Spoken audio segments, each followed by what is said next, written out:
Alors maintenant, je vais demander à Géraldine Zamanski de prendre la main, puisque c'est elle qui est journaliste spécialisée en santé, qui va conduire tous les débats aujourd'hui.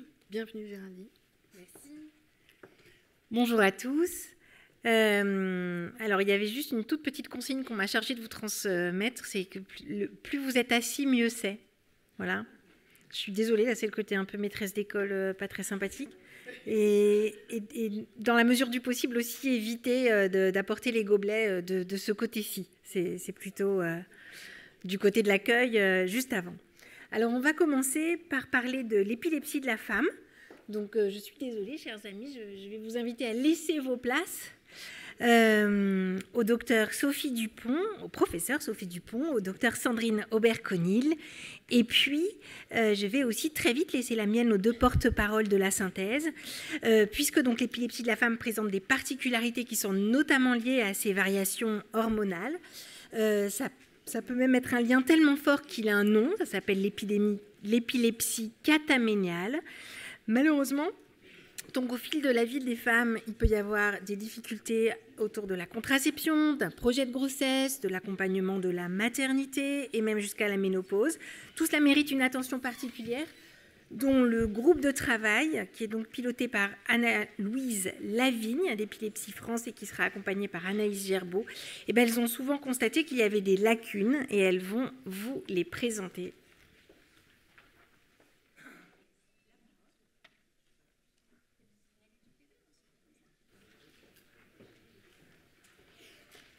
Bonjour.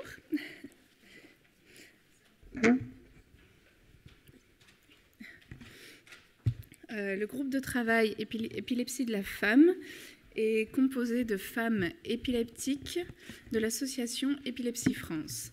Avec nos expériences à partir de témoignages, nous avons constaté des difficultés de prise en charge liées aux spécificités de l'épilepsie chez la femme.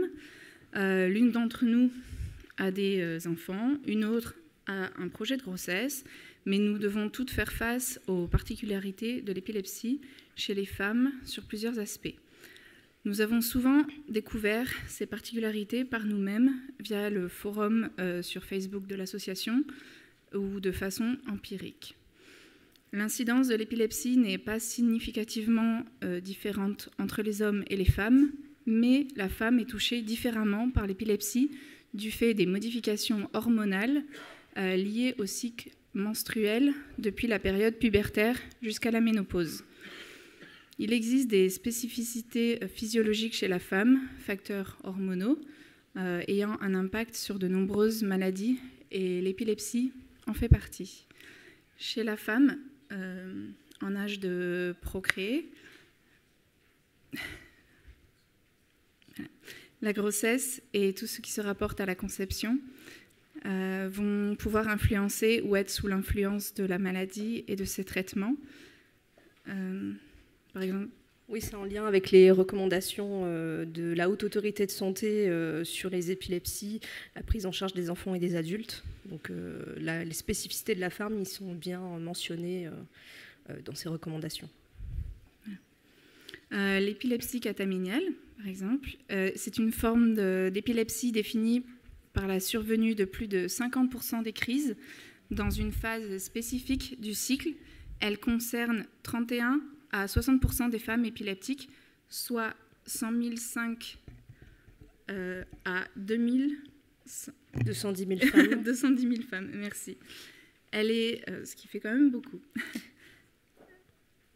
Donc en fait, elle est insuffisamment connue et reconnue, ce qui a pour conséquence une prise en charge parfois inadaptée dans le parcours de soins. Donc on l'a nous-mêmes expérimenté. Et il faut savoir que l'épilepsie cataméniale, notamment du fait qu'elle est sous-diagnostiquée, elle est fréquemment pharmacorésistante. Anna-Louise, tu vas pouvoir en parler. Par exemple, voilà, dans mon cas, j'ai mis longtemps avant de rencontrer le neurologue qui a su surtout m'écouter et prendre en compte avec le calendrier de mes crises et le calendrier de mes cycles, prendre en compte ça et m'apprendre que j'avais une épilepsie cataméniale. Donc, il faut savoir que l'épilepsie de la femme a d'autres particularités. Les oestrogènes ont une action proconvulsivante, donc qui entraîne plus de crises. Et la progestérone, donc l'autre hormone, a une action anticonvulsivante. Donc elle est plutôt protectrice. Et donc il y a deux choses qui surviennent, c'est qu'il y a un risque de diminution de l'efficacité de la contraception ou d'autres dispositifs. Et à l'inverse, on a une moindre efficacité des traitements antiépileptiques pouvant être dus à la contraception. On a réalisé un questionnaire auquel ont répondu 152 femmes et on a décelé donc sur ces femmes-là, environ 40% n'ont pas reçu ces informations des soignants. Donc, ce qui entraîne évidemment malheureusement des grossesses non désirées, des survenues de nouvelles crises sans qu'on s'y attende. Moi-même, j'ai vu 7 neurologues du fait que j'ai déménagé plusieurs fois, et seul un m'a informé d'un risque de diminution d'efficacité de la contraception avec certains médicaments, et aucun ne m'a prévenu que certains contraceptifs pouvaient diminuer l'effet de certains antiépileptiques. Voilà. Il faut aussi prendre en compte la tératogénicité de certains médicaments. Comme la dépakine, voilà, qui cause des troubles du développement chez les enfants. Donc, ce qui rend donc, une obligation de la contraception et ce qui aussi entraîne une planification de la grossesse et avec aussi un suivi de grossesse qui doit être renforcé. Voilà, et puis aussi la planification de tout ce qui est avec les traitements et voilà. Et c'est pour ça ce qu'on appelle un projet bébé. On en parlera plus après avec les spécialistes. Et une des personnes de notre groupe de travail, donc Juliette, en témoigne très bien.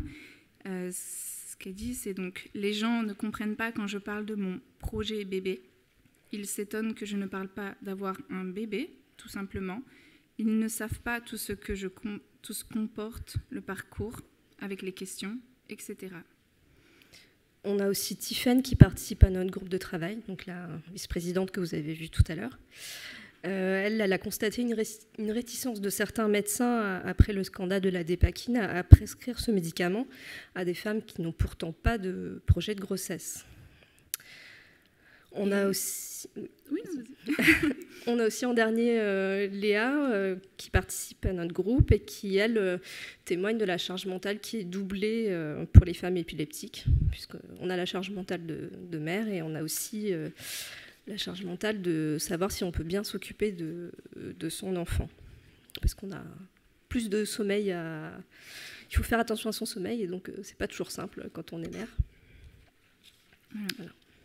Au niveau des problématiques dénoncées dans la question de l'épilepsie de la femme, la méconnaissance par les femmes et par certains soignants du lien possible entre la survenue des crises et le cycle voit parfois le doute ou le déni vis-à-vis de ce lien engendrant le retard ou l'errance de diagnostic, le manque d'information des femmes sur l'évolution possible de l'épilepsie, diminution ou augmentation des crises à certaines périodes de la vie liées aux variations hormonales, puberté, cycle menstruel, grossesse, ménopause. Le terme épilepsie catameniale est méconnu par près de 80% d'entre elles, ce qui est apparu dans notre questionnaire réalisé donc, au sein de notre groupe de travail sur 152 femmes, ce qui est assez significatif. Et oui, après, en autre problématique, donc, envisager une grossesse en ayant une épilepsie nécessite d'anticiper le projet, entre guillemets, comme on l'a mentionné, car le contrôle des crises est primordial, l'adaptation du traitement donc, peut s'avérer nécessaire, c'est souvent le cas. Donc un projet de grossesse sous-entend la pression mentale associée, la peur des crises pendant la grossesse, les répercussions potentielles sur le fœtus, la crainte sur la capacité à pouvoir gérer le postpartum, l'accouchement, le risque d'augmentation de la fréquence des crises. Et donc après la grossesse, donc la difficulté de gérer le début de la maternité. Et avec tout ça, c'est donc comment faire évoluer la situation et les solutions à apporter. Parmi nos solutions, nous avons toute une liste. Mieux informer les jeunes filles et les femmes souffrant d'épilepsie quant au lien possible entre le cycle et les crises. Porter davantage à la connaissance des neurologues et futurs épileptologues donc, au sein du DIU épileptologie, le diplôme de spécialiste en épilepsie. Quand les patientes sont pharmacorésistantes, systématiser la tenue d'un calendrier des crises et d'un calendrier des cycles, conduire les neurologues à inciter les patientes épileptiques à le faire afin d'objectiver la survenue des crises à des moments récurrents du cycle. Sensibiliser les neurologues et les gynécologues quant au lien possible entre survenue des crises et période du cycle et les informer davantage sur les possibilités d'agir sur la maladie en adaptant la contraception hormonale, avec la progestérone par exemple. Oui, alors ça c'est quelque chose qui peut fonctionner, qui n'est pas la solution miracle, mais qui peut fonctionner dans certains cas avec certains contraceptifs. Voilà. On a donc aussi, on mentionne aussi le développement de la formation des neurologues et des gynécologues sur les interactions médicamenteuses. On voudrait inciter les neurologues et les gynécologues à communiquer entre eux pour une prise en charge coordonnée, vraiment qu'elle soit obligatoire dans le parcours de soins quand c'est nécessaire. On souhaiterait que soit prise davantage en considération la charge mentale induite par la répercussion de l'épilepsie lors du projet de grossesse et proposer plus systématiquement un accompagnement psychologique ainsi qu'une aide concrète après la naissance de l'enfant. Je te laisse là la conclusion. Ouais. Les personnes épileptiques sont confrontées à de nombreux préjugés concernant l'épilepsie et les femmes semblent être davantage concernées en tant que femmes. Il est important que les médecins tiennent compte de cette réalité et développent une écoute attentive. D'autant plus important que l'épilepsie comporte des spécificités liées à la physiologie même. Voilà, donc on va en discuter. Merci beaucoup.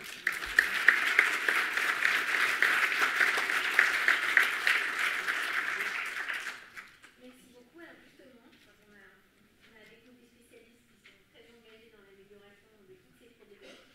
Est-ce que peut-être nous en sommes pour commencer par vous aider un peu à comprendre ces interactions et notamment vous avez évoqué la notion du carnet qui associerait la survenue des crises et l'évolution des cycles.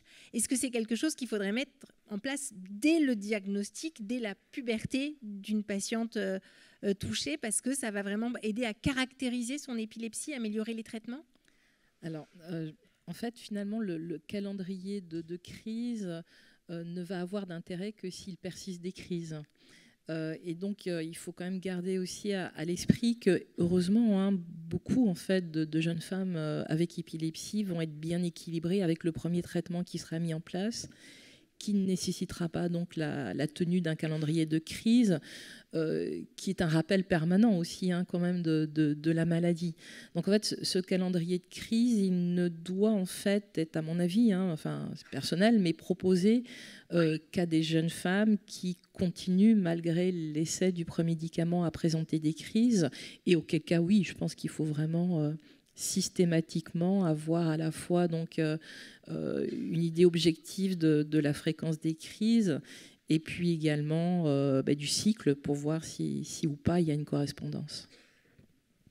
Parce que du coup, vous allez pouvoir moduler le traitement et en tenir compte quand il y aura éventuellement un projet de contraception. Parce que du coup, on va moduler en fait les préconisations de contraception. On partira sur des contraceptions progestatives.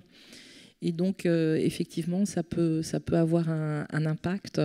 Alors, on ne dit pas qu'une contraception progestative va forcément venir à bout du caractère cataménial, mais en tout cas, c'est quelque chose qu'il faudra faire. Comment on explique, en préparant cette table ronde, vous me disiez que ce n'était pas si ancien l'identification de cette épilepsie cataméniale, donc il y a encore de la formation à faire, c'est ce qui va progresser aussi avec le DIU, vous allez passer le message ? Oui, je pense que ça remonte aux années 80, 90. À peu près, ouais, les premières publications d'Herzog qui ont beaucoup publié. C'est probablement, je pense, une des spécificités de la femme épileptique qui est la moins connue et sur laquelle il faut communiquer encore plus. Bien entendu, toutes les autres, l'importance d'adapter la contraception au traitement antiépileptique, de tenir compte aussi du caractère, effectivement, comme vous l'avez dit, proépileptogène des œstrogènes, et de toute la préparation qui est parfois longue et qui est parfois un parcours du combattant pour la femme avec épilepsie pour envisager une grossesse. Mais effectivement, le caractère cataménial, je pense qu'il est vraiment très très important. Enfin, c'est vraiment très important de communiquer dessus. L'information fait souvent défaut, je pense, effectivement. Après, le fait que ce ne soit pas forcément très connu, c'est possiblement aussi le reflet d'une société.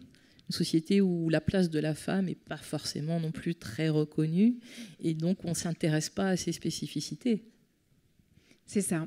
Et vous avez également fait, docteur Aubert, la transition naturellement avec donc l'accompagnement nécessaire de la grossesse. Et donc, vous parliez de cette complexité d'un projet bébé, c'est-à-dire qu'effectivement, c'est possible, mais racontez-nous un peu mieux. Donc, qu'est-ce qui doit être mis en œuvre? C'est-à-dire qu'il faut stabiliser au maximum l'épilepsie, anticiper ce qui va être perturbé par la grossesse, puisque là aussi, ça va être un orage hormonal. Enfin, est-ce que vous pouvez nous aider un peu à décrypter ce qui se joue à ce moment-là? Il y a plusieurs niveaux. En fait, il faut effectivement que l'épilepsie soit la mieux équilibrée possible en vue de la grossesse.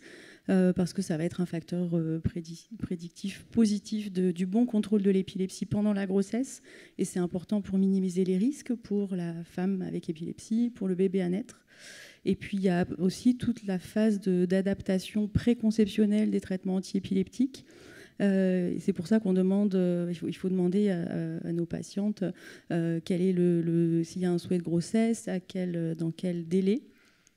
Pour pouvoir anticiper bien en amont de la conception, bien en amont de l'arrêt de la pilule, pour ne pas se retrouver dans une situation où on doit réagir vite, parce qu'il y a un risque de grossesse imminent.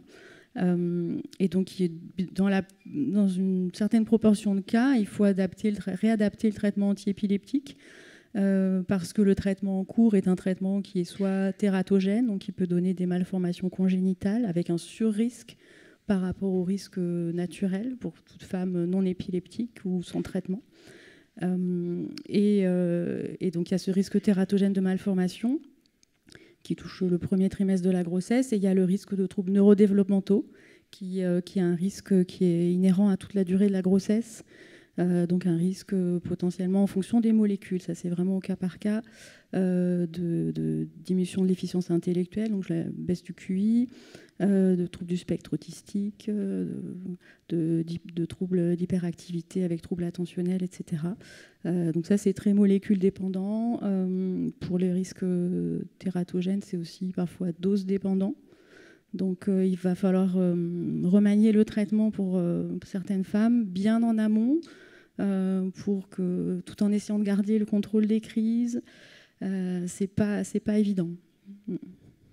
Et ce que vous disiez, pareil, professeur Dupont, en amont, c'est que ça se traduit presque par une forme de perte de chance, parce que du coup, il faut sélectionner les traitements en fonction de ce risque, donc choisir les molécules pour lesquelles on a un recul, et ça peut priver les femmes d'innovation. Racontez-nous. Complètement. Je pense qu'on est quand même actuellement en fait sur un grand questionnement qui est que on dispose en fait d'un recul pour les molécules anticrise les plus anciennes, avec pour certains donc un recul positif, c'est-à-dire qu'on sait qu'il y a deux molécules, notamment la motrigine, levétiracétam, qui a priori ne pose aucun problème à la fois malformatif ou neurodéveloppemental, et d'autres qu'on sait qu'on ne doit pas prescrire pendant la grossesse.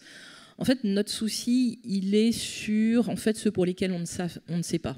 C'est-à-dire que dans les molécules les plus récentes qui sont arrivées ces dernières années, il y en a énormément. On dispose de plus de 25 médicaments anti-crise. Il y en a énormément pour lesquels on ne sait pas s'il y a un risque malformatif, un risque neurodéveloppemental. Et notre inquiétude, c'est de se dire que peut-être on ne saura pas. On ne saura pas parce que au moment où finalement les grands registres prospectifs de grossesse ont été mis en place à la fin des années 90, où on recensait toutes les jeunes femmes traitées par ces médicaments, l'alternative, c'était soit les médicaments anciens dont on savait qu'il y avait un risque tératogène, soit les nouveaux médicaments. Et donc, voilà, ça valait la peine de tenter les nouveaux médicaments. Maintenant, on sait qu'il y a des médicaments qui n'ont pas ce risque-là. Donc, finalement, est-ce qu'on peut avoir une alternative ? C'est la grande question, parce que globalement, donc, si on en revient à ce que je disais au début, pour la grande majorité des jeunes femmes, ça ne posera pas de problème. On arrivera à équilibrer l'épilepsie avec de la lamotrigine et du lévétiracétam et on ne se posera pas de questions. Mais pour celles qui ne sont pas équilibrées par ces deux molécules, qui sont équilibrées par d'autres molécules pour lesquelles on n'a pas de recul, pour lesquelles on ne sait pas, et c'est là où, en fait, où finalement on en arrive peut-être à la perte de chance, c'est-à-dire qu'il y a le projet grossesse, il y a aussi parfois, en dehors de la grossesse, qu'est-ce qu'on va prescrire, sachant que peut-être 3-4 ans après, il y aura un projet grossesse.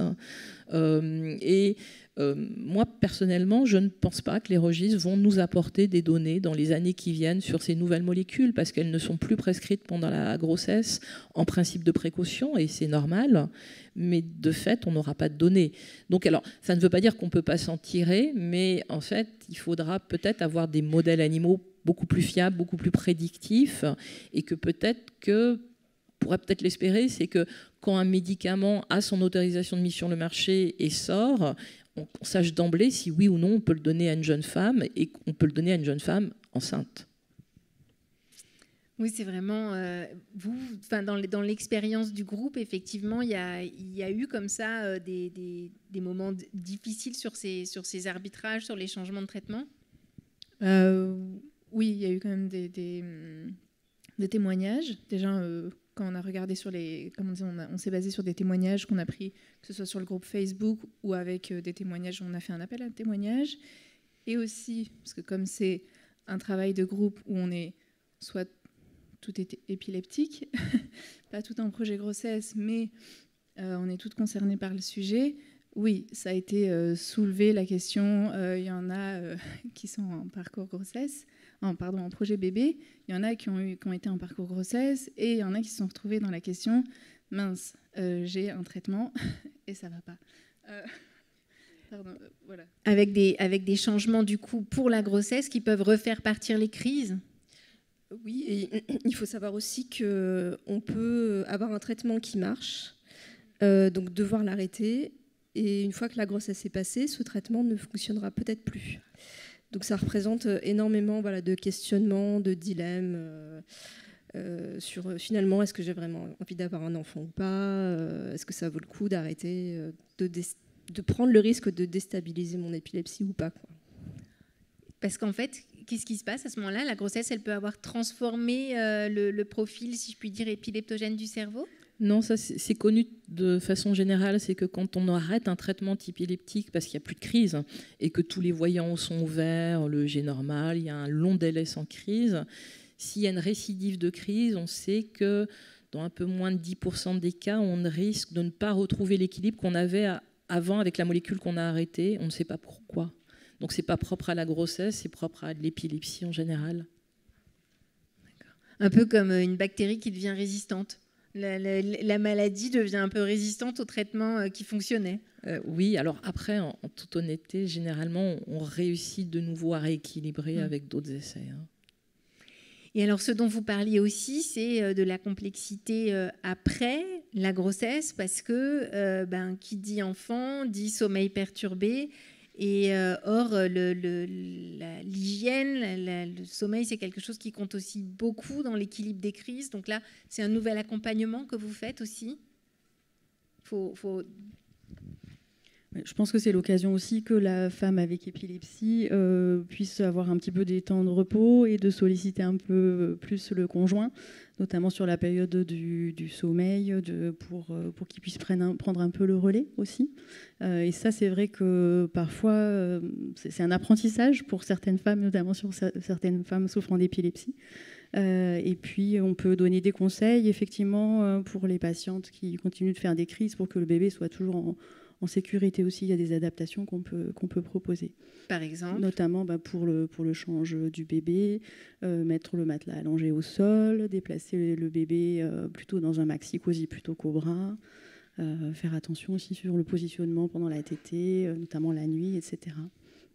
Il y a plein de choses qu'on peut proposer, mais évidemment que pour les patientes qui continuent de faire des crises. Ce que vous disiez, oui, c'est que dans votre groupe, il y avait beaucoup de témoignages sur une charge mentale accrue et parfois même une forme de culpabilité, du coup. Oui, voilà, c'est ça, c'est la culpabilité de faire des crises. Il y a la question surtout du sommeil, en fait, de vouloir continuer à être une maman active et de continuer, voilà, à être comme les autres mamans et continuer à pas délaisser, en fait, de se reposer sur le papa, de décharger un peu la charge mentale et voilà, continuer et faire des crises. Et les conseils qui reviennent tout le temps, c'est mais reposez-vous sur le papa, essayez de dormir. Mais en fait, c'est compliqué dans les premiers mois, comme on sait. Il y a le bébé qui fait parfois passer nuit. C'est très bien, il y en a qui dorment, mais c'est assez rare, je pense que vous le savez. Et en fait, le premier conseil qui est souvent donné avec l'épilepsie, c'est dormir entre 10 à 12 heures. Bon, c'est très bien que c'est plutôt 8 heures. Et dormir 8 heures avec un nouveau-né, je pense que vous savez que c'est très compliqué. Voilà, j'en entends qui rigolent, mais voilà. Et c'est quand même la base avec l'épilepsie. Voilà, et c'est quand même ce qui est ressorti un peu des témoignages. Et il y en a une dans le groupe de travail où c'est ça qui ressortait quand même. Et pas trop de stress non plus. Ah oui, et pas le Lol. stress. Ouais. Le stress avec un nouveau-né. Voilà.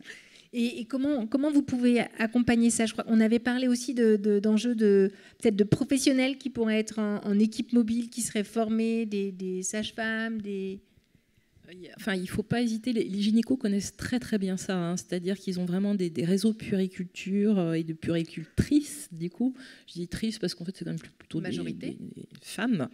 Et donc il y a vraiment des réseaux de puériculture qui peuvent être mis en place à la sortie de la jeune femme quand elle rentre à la domicile avec le bébé. Et il peut y avoir vraiment un étayage et un accompagnement avec les puéricultrices qui passent régulièrement à la maison, etc. Et en fait, c'est vrai que les neurologues ne connaissent pas bien, mais les gynécologues connaissent très très bien ça. Et c'est vraiment eux, généralement, qui peuvent déclencher le dispositif. Donc, il ne faut pas hésiter à le faire. C'est quelque chose, oui, dont certaines de vos membres ont pu bénéficier ou pas, ou c'est très rare, en fait, concrètement? C'est pas ressorti de toutes nos recherches, non. Peut-être que les femmes aussi n'osent pas toujours faire appel à des aides, c'est possible aussi. Mais ça rejoint une des difficultés qui avait aussi été évoquée, c'est de faire le pont entre vous tous. Oui, donc, vous l'avez très bien dit, hein, il y a en fait un besoin d'information, je dirais que pas que pour les patientes, hein, pour les professionnels de santé aussi, d'autant plus que cette information, en fait, elle est très fluctuante, hein, elle varie au gré de la publication des études, de données qui disent un jour blanc, qui disent un jour noir, donc voilà. Et puis, il y a une nécessité absolue, en fait, de mettre en place des parcours de soins dédiés avec des professionnels qui se forment et qui se reforment en permanence et de l'information qui est donnée aux patientes. Alors, une fois qu'on a dit ça, OK, mais en pratique, ça n'existe quasiment pas. Je crois qu'il faut quand même être honnête aussi. C'est que parfois on a la chance d'avoir des gynécos, des obstétriciens qui connaissent bien parce qu'on travaille dans le même hôpital, parce que si on est une unité d'épileptologie, forcément on draine beaucoup de jeunes femmes et beaucoup de jeunes femmes qui vont être enceintes. Donc les gynécologues qui prennent en charge nos patientes, ils se forment et ils connaissent. Mais si on n'est pas dans ce cas-là, non. Donc là, il y a vraiment en fait tout un domaine de santé publique en fait. L'HAS dit il faut mettre en place des filières de soins dédiées. Il dit pour la femme aussi. Et oui, à l'évidence. Mais pour ça, donc il faut. Mais ça va venir. Hein, mais il faut avec les ARS trouver de l'argent. Il faut monter les filières. Il faut des gens qui coordonnent ça. Moi, je pense qu'il y a du boulot. Hein. Oui, suis tout à fait d'accord avec ce que vient de dire le professeur Dupont.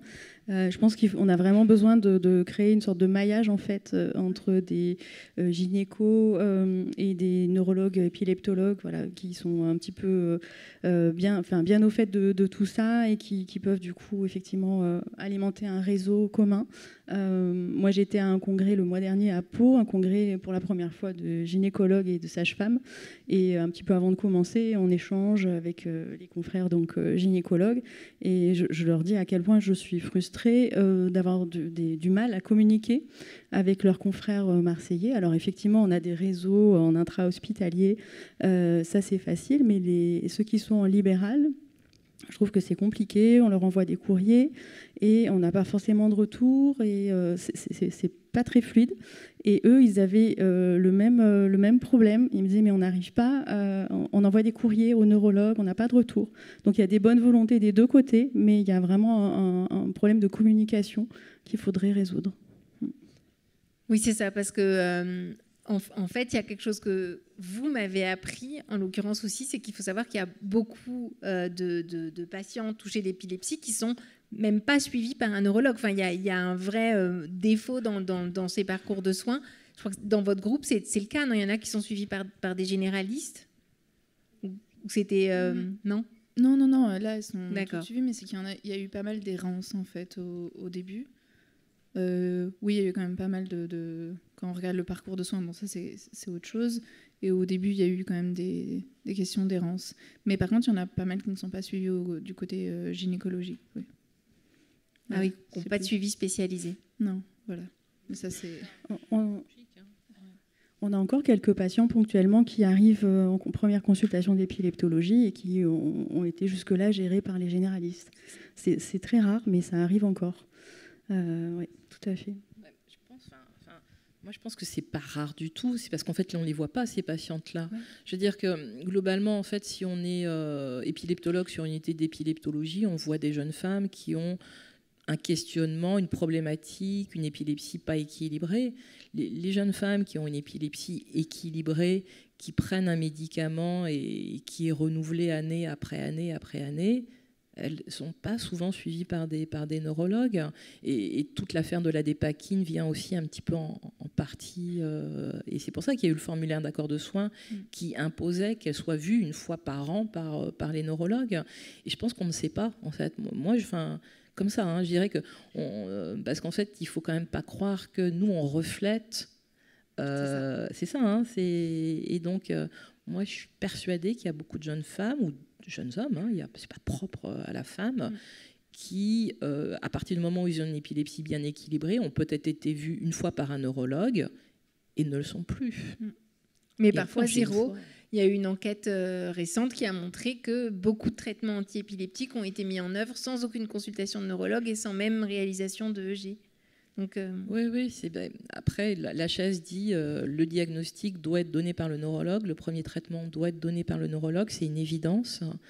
Après, il y a le maillage des neurologues sur la France. Hein. On est 3000, 4000, on n'est pas si nombreux. Il y a des vides sanitaires complets. Il y a des départements, je pense qu'il doit falloir faire 60 km pour trouver un neurologue. Hein. Donc, on n'imagine même pas les délais derrière de consultation, etc. Donc, mais ça renvoie en fait au système sanitaire actuel dans notre pays, pas propre à la neurologie. Et juste quand même, parce qu'on a beaucoup parlé des jeunes, mais vous aviez aussi évoqué la complexité au moment de la ménopause. Est-ce qu'on peut peut-être un peu préciser ? Ça veut dire que là aussi, il faut rééquilibrer le traitement, accompagner ce moment-là ? Alors, alors, la première chose, c'est qu'il n'y a pas beaucoup d'études sur épilepsie et ménopause. Mais a priori, non. Alors, si on avait une épilepsie cataméniale, c'est le bon côté des choses. La ménopause va vraiment améliorer. Donc là, c'est mieux. Et le peu d'études qu'on ait dit que globalement, la ménopause ne va pas forcément avoir d'effet manifeste. Il y en a, enfin, voilà, ça reste stable, ça s'aggrave, ça s'améliore, mais à peu près dans les mêmes proportions. Donc, on n'anticipe pas, en tout cas, si c'est la question. D'accord. On va peut-être accueillir Eva Ménard, qui a réussi à nous rejoindre. Vous voulez peut-être nous rejoindre ? Merci beaucoup. Merci beaucoup et bonjour à toutes et tous. Et merci pour les applaudissements. J'ai pas fait grand-chose à part réussir à prendre un train. C'est déjà beaucoup aujourd'hui. C'est déjà pas mal, ouais. Donc oui, Eva, en plus vous avez été privée du coup même de votre mot inaugural. Comment est-ce que vous êtes devenue marraine et en quoi est-ce que ça compte particulièrement pour vous et d'être là en plus aujourd'hui? Je vais peut-être essayer de faire court parce que le sujet est déjà avancé sur épilepsie et la femme. Mais oui, en tant qu'artiste épileptique, moi j'ai sorti un morceau, une chanson et un clip qui s'appelle Orage, il y a, je pense, bientôt 3 ans maintenant.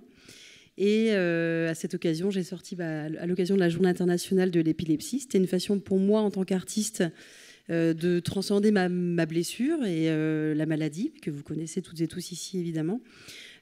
Moi, j'ai eu une errance vers le diagnostic qui a été très longue. L'errance a été évoquée. Il m'a fallu plus de 10 ans pour découvrir que j'étais épileptique parce que des hallucinations visuelles ou auditives ne sont pas forcément un indice clé qu'il s'agit d'épilepsie.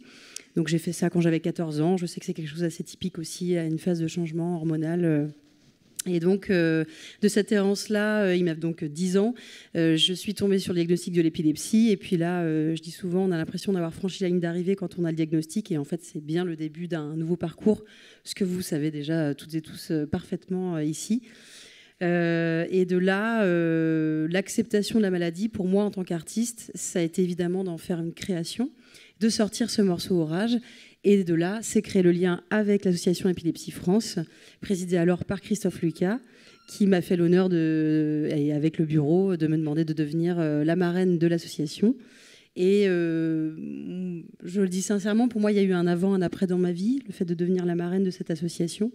J'ai rencontré et eu la chance de parler avec beaucoup d'entre vous.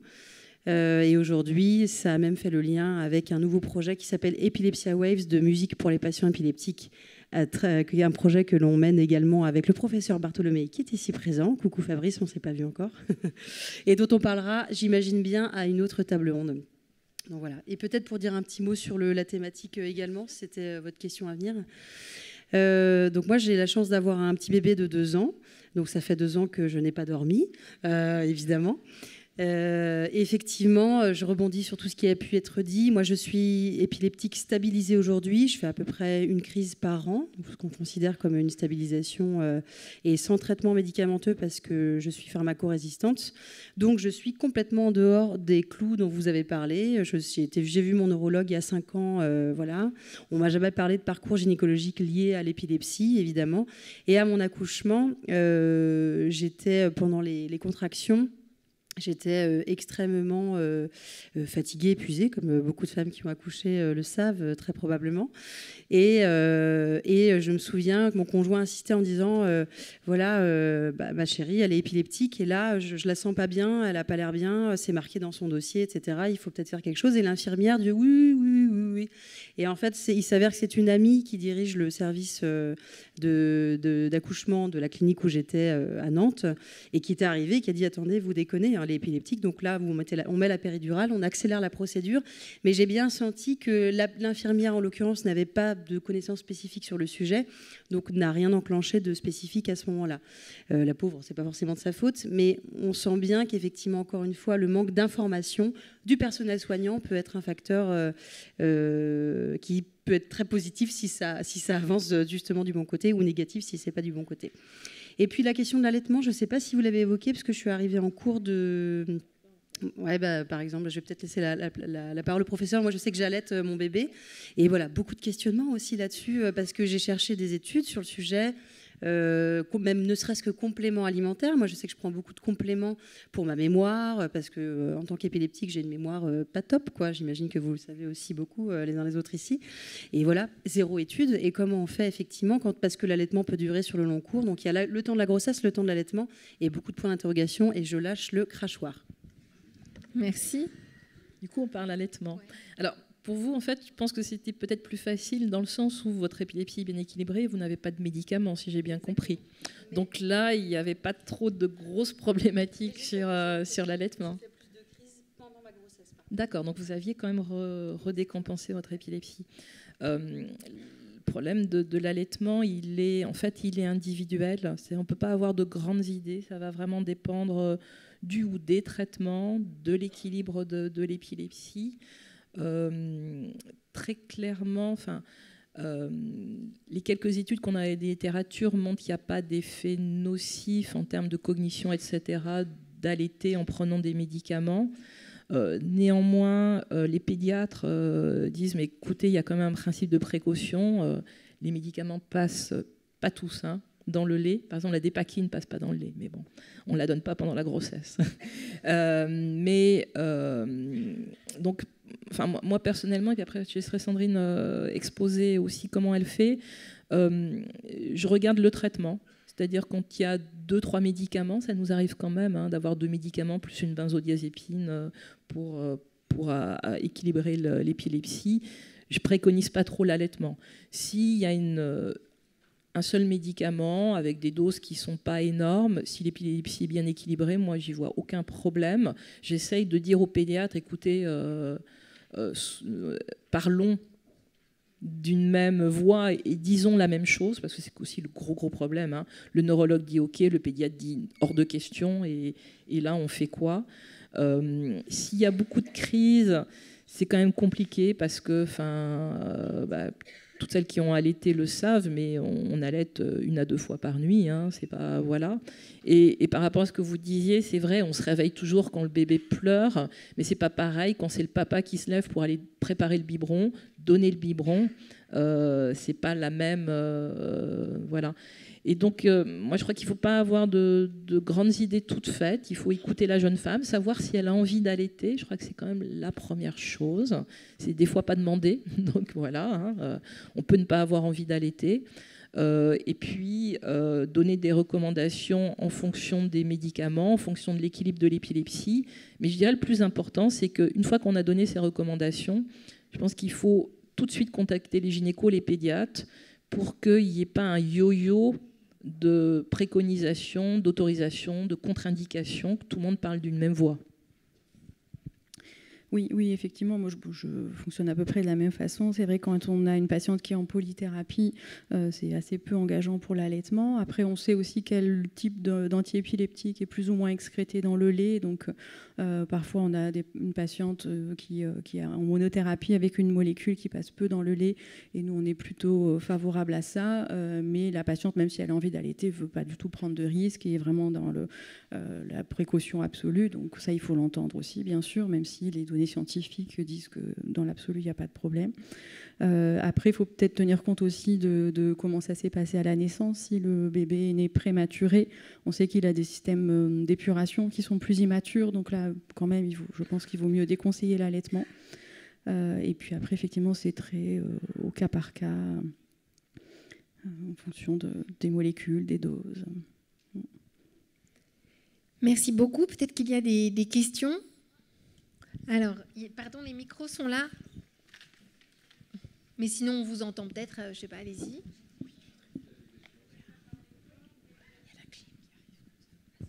1, 2.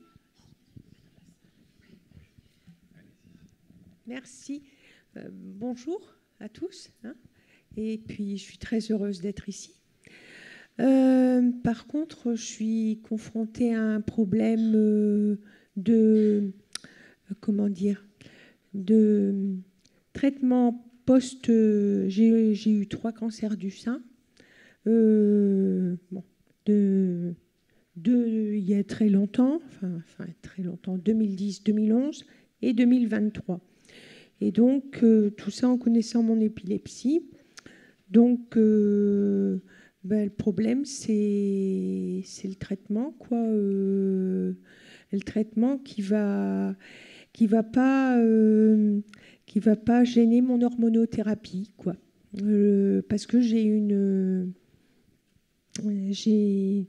un médicament pour 5 ans. Voilà. Et puis maintenant, j'ai une hormonothérapie. Donc, c'est ça. Excusez-moi, il faut que je retrouve un peu le sens de mes mots. Et donc, et les médicaments anti-épileptiques, quoi. Voilà. Donc c'est Oui. un souci. Oui, bien sûr. Après, généralement, en fait, les cancérologues, en fait, quand ils veulent mettre une hormonothérapie, vous avez totalement raison, hein, et c'est le traitement de plus en plus utilisé dans le cancer du sein. Si nous, on donne une molécule inductrice enzymatique qui pourrait diminuer l'efficacité de l'hormonothérapie, parce que c'est comme ça, et c'est vraiment dans ce sens-là qu'il faut voir les choses, c'est à nous, en fait, de nous adapter pour faire en sorte que l'hormonothérapie soit donnée et soit efficace. Et là, moi, j'ai encore eu récemment, j'ai eu plusieurs patients chez qui j'ai enlevé très rapidement des traitements pour les remplacer par des non-inducteurs pour permettre, femmes et hommes, parce que, par exemple, un cancer de la prostate, on reçoit également de l'hormonothérapie pour faire en sorte que les traitements que moi je prescrivais ne soient pas en fait une perte de chance par rapport au traitement en fait du cancer. Donc là, c'est vraiment, ne soyez pas inquiète par rapport à ça. Votre neurologue va adapter votre traitement de façon à ce que votre hormonothérapie puisse être donnée pendant 5 ans et surtout puisse être efficace. C'est ce qu'on disait tout à l'heure par rapport à la contraception. C'est la même chose. Et donc, il y aura une adaptation, mais c'est au neurologue de s'adapter. Alors, il nous reste 2 minutes. Oui. Bonjour à toutes et à tous. Donc moi, je suis épileptique. Donc l'épilepsie de la femme, tout parcours de grossesse, tout ça, ça ne me concerne pas. Par contre, du coup, c'est pas médical, mais ça va être plus sociétal. C'est sur les effets secondaires de mes médicaments.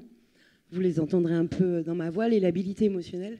Moi, je retombe dans le stéréotype sexiste, en fait. C'est que du coup, j'exagère, je pleure, je me mets en colère. Et c'est ça, en fait, une de mes principales souffrances. En gros, c'est que les effets secondaires de mes médicaments, ils sont associés à des stéréotypes sexistes. Donc, je ne suis pas handicapée, j'ai pas de soucis.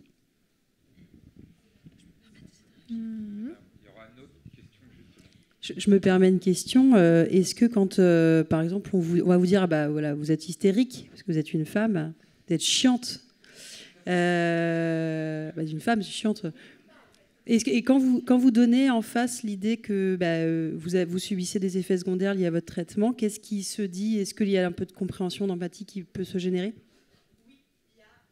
Après, le souci, c'est le handicap invisible, bien sûr. Ouais. Pardon. Oui, après, c'est qu'on tombe dans le handicap invisible. Moi, j'ai pas des vidéos dans mon portable de moi faisant une crise d'épilepsie.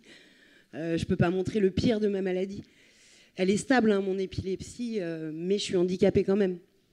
Donc voilà, moi, je tombe vraiment dans les stéréotypes sexistes. Et là, du coup, comment on peut changer ça? C'est vaste. En changeant la société, ça prend du temps. Il faut continuer à parler de la maladie. Bonjour à tous. J'avais une petite question. Super. Ah ouais.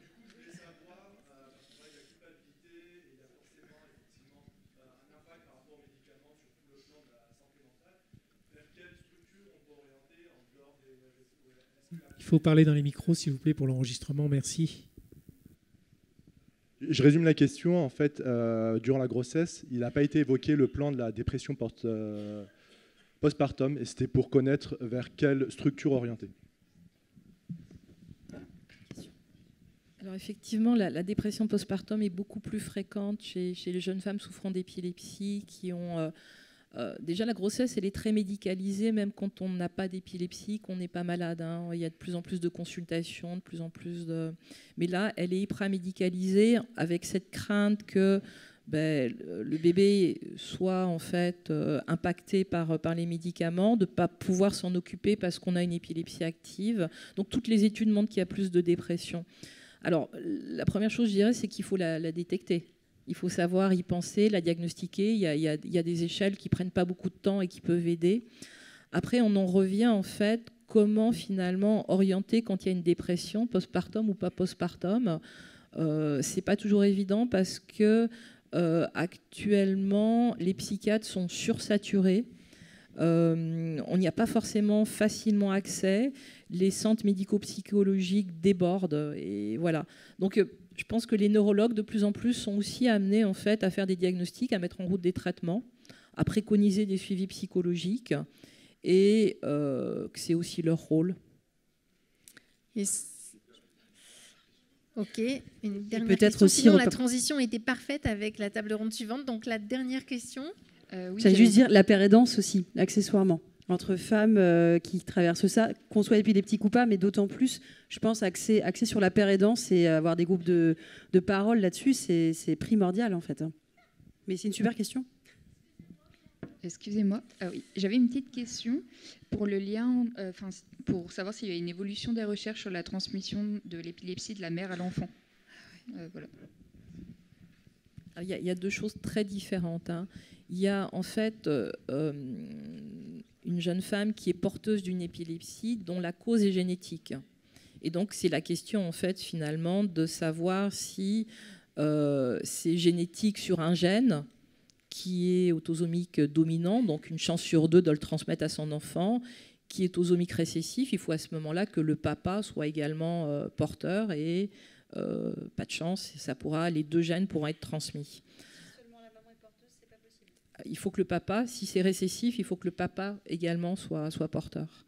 Mais si c'est récessif, voilà. Mais c'est peut-être pas la question que vous posez. La question que vous posez, c'est j'ai une épilepsie dont la cause est génétique. Quel est le risque que je transmette à mon enfant? Ou je suis épileptique, je prends des médicaments antiépileptiques. Est-ce qu'il peut y avoir une empreinte génétique? Non, c'était la transmissibilité de l'épilepsie. Ça va vraiment dépendre de la cause de l'épilepsie. Mais quand même, soyons rassurants, dans la grande majorité des cas, il n'y aura pas de transmission du tout de l'épilepsie. Grande majorité des cas. Je suis désolée, il faut qu'on change de thème. Je vous remercie toutes, en l'occurrence.